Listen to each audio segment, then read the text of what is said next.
So ngayon guys, tuturuan ko kayo kung paano mag-receive ng payments dito sa QuickBooks. So every time na naka-receive kayo guys ng deposit, you need to ask the client if yung deposit na to is para sa anong invoice. So that way, bibigyan niya kayo ng list. So sa akin guys, binigyan ako ng list ni client. So ito yung mga list niya and ito yung mga invoice number na kailangan nating i-receive. So usually yung ginagawa ko dito guys sa QuickBooks is nilalagay ko muna lahat ng invoices sa undeposited funds. That way, once na I receive the deposit or lahat ng mga invoice is mag-total siya doon sa actual deposit na pumasok sa bangko. So, yung gagawin na natin is i-receive natin to isa-isa. So, 3357. So, double check lang natin kung kailan siya ni-receive dito sa QuickBooks. So, ayan, you have to double check na pumasok siya nung 7/10. So, yung gagawin nyo is ilalagay nyo yung 7/10, 2025. Then, pwedeng check or ACH. So, sa akin, siguro dito na lang sa cash.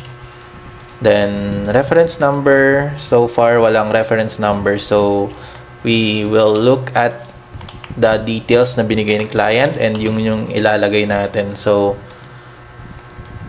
3357. So, let's check. 3357, 1184.50. So, receive lang. Save and close.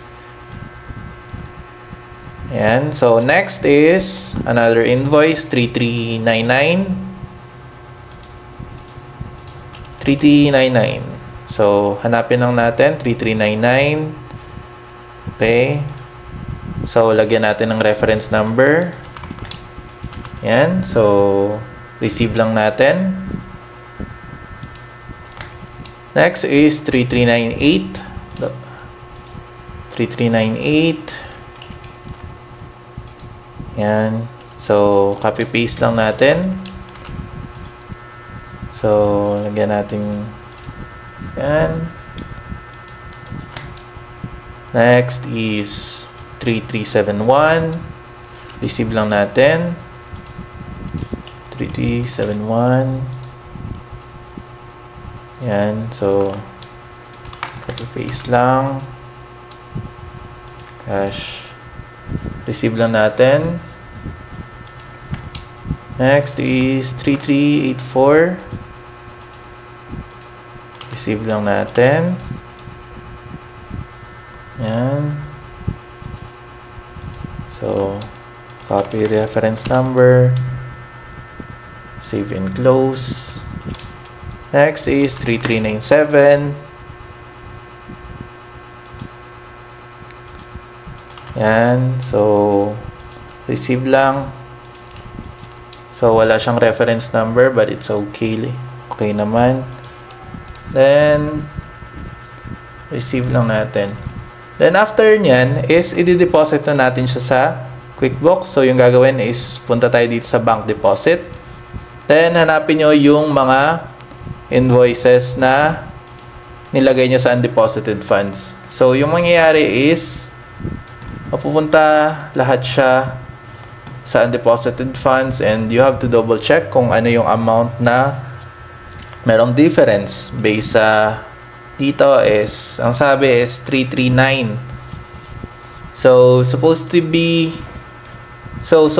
ito lang yung 37 yung papasok.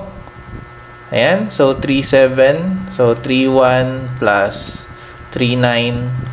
I-double check natin dito sa QuickBooks, guys. Ano yung amount na pumasok.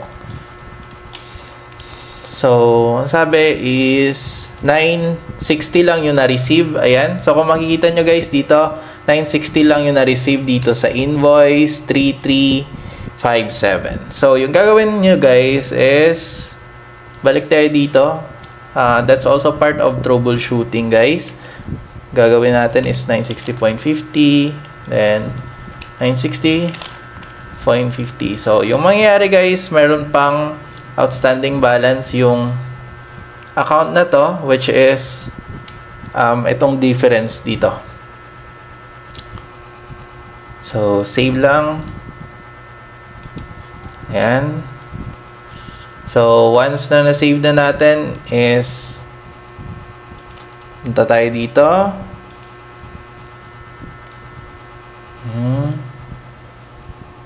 Check natin to. Ayan. So, double check.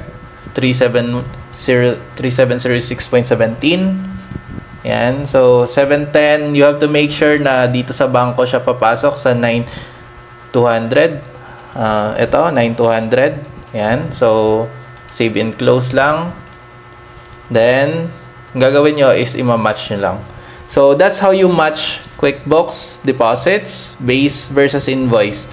So, kung gusto nyo guys na matuto more on detailed about how to match invoices from QuickBooks or how to do bookkeeping, is message lang kayo sa akin guys and bibigyan ko kayo ng access sa mga videos natin. So, yun lang. Follow for more update.